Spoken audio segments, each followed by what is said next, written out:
சுவிசேஷம். இந்த நாளுக்குரிய தேவ வார்த்தை.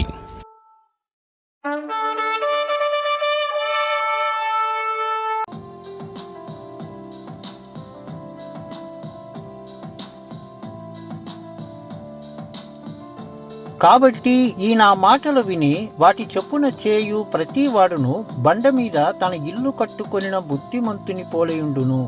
మత్తయి సువార్త 7:24.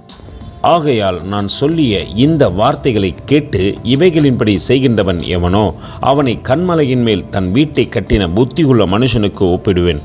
மத்தேயு 7:24. அன்பின் தேவ பிள்ளைகளே, நாம் தேவ வார்த்தைக்கு கீழ்ப்படிவோமானால் நிச்சயமாய் தேவன் நம்மை ஆசீர்வதிக்க வல்லவராய் இருக்கிறார். அது ஒரு குறிப்பிட்ட காலகட்டங்கள் மட்டுமல்ல, எல்லா நேரத்திலும் நம்மை உயர்த்தின பிற்பாடும் ஆபிரகாம் அப்படித்தான் கீழ்ப்படிந்தார். கல்தேயர் பட்டணத்தில் இருக்கும் பொழுது மாத்திரமல்ல, அவருக்கு ஈசாக்கை தேவன் வெகு நாட்கள் கழித்து கொடுத்த போதிலும் அந்த சூழ்நிலையும் தேவனுக்கு கீழ்ப்படிந்தது மட்டுமல்ல, அவரை பலியாய் கொடுக்க கடந்து வந்தார். இன்றும் அவர் பேசப்படுகின்றார், ஆசீர்வதிக்கப்பட்டிருந்தார்.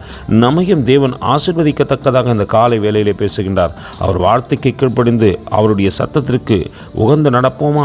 கர்த்தர் உங்களை ஆசீர்வதிப்பாராக. ஆமேன். எங்களோடு கூட இணைந்து ஊழியம் செய்ய விரும்பினால் இந்த வார்த்தைகளை மற்றவர்களுக்கும் பகிர்ந்து கொடுங்கள். இது ராஜ்யத்தின் சுவிசேஷம். Thank you for watching. God bless you.